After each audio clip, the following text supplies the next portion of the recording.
I'm doing this out in public for the first time, which is a new type of growth because it's really embarrassing to a pattern, I suppose.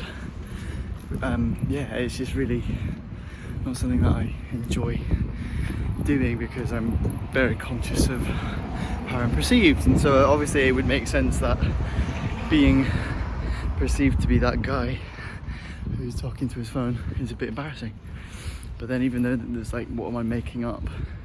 What am I, washing machine? What am I making that mean, you know? I think today's video is going to be about joy and enjoying yourself. I think life is meant to be enjoyed.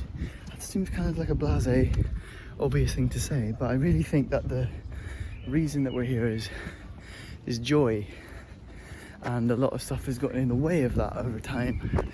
But all life really should be about is trying to return to joy, which is what we were born with. And it's there's a bit of a confusing grey area, because my ego's joy is like at the slot machines, you know, it's like in Vegas. It's like a high joy, you know? And when you fall in love for the first time, for example, that's a joy, but it's an ecstatic joy, and it's like, yes, everything's gonna be like this good forever, you know? And it's a joy that you want to hold on to, you know? Whereas there's a bodily joy just in the peace that's here, which is a lot more relaxing for me. So today I didn't even meditate in my room. I just felt weird about meditating in my room with just the window open on a day like this, because today is the most beautiful day I've had in maybe a year. No, that's not true. But like this time last year, I was in Australia. It was beautiful weather, but it was becoming winter, and I had like a few months of like some bitterly cold days where I was getting up really early and working as a builder, well, labourer, but yeah, builder, Manly.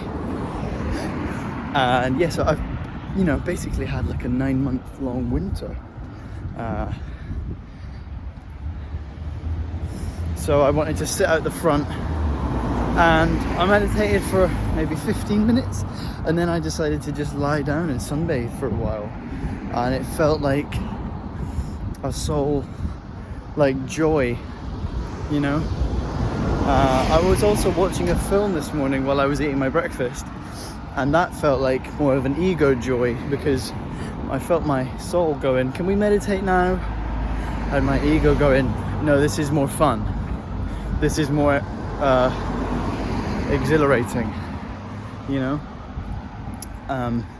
But then when I stopped meditating to just sunbathe, my soul had no resistance to that. That was like a, yeah, that's good, you know? And so I think when people talk about, or when spiritual speakers talk about wanting to chase your highest, like what's your highest say about that? Who is the highest version of you?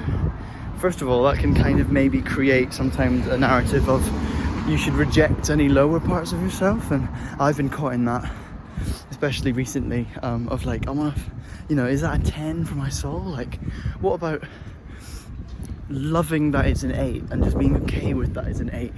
Because even the scale that you measure, like 1 to 10, of like, that's a 10, that's perfect, I love that, and that's a 1. Like the one who decides which number the experience you're having is associated with, that's an ego, that's a pattern, you know.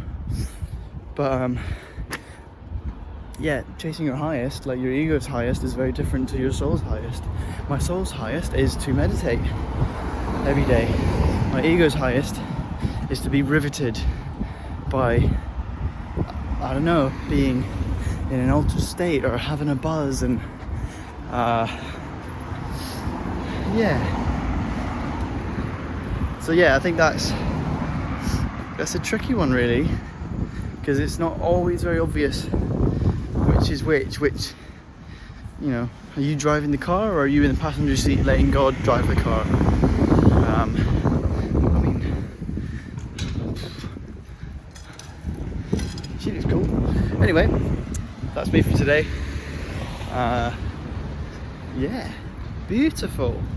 Right, love you all three of you, if that. Bye.